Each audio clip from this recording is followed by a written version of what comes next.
Good morning guys. Today, ang ganda na ng araw dito sa amin ngayon. Kaya kailangan na natin mag-walking yung pasaway kong aso. Morning routine na kasi namin yan para malas yung energy niya. At malungkot kasi yan pag hindi nakalabas ng bahay ng buong araw. Kaya kailangan gumala. Yan ang gumala.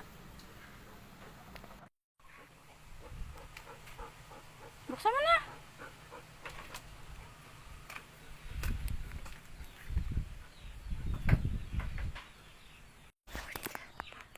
Pagod ka.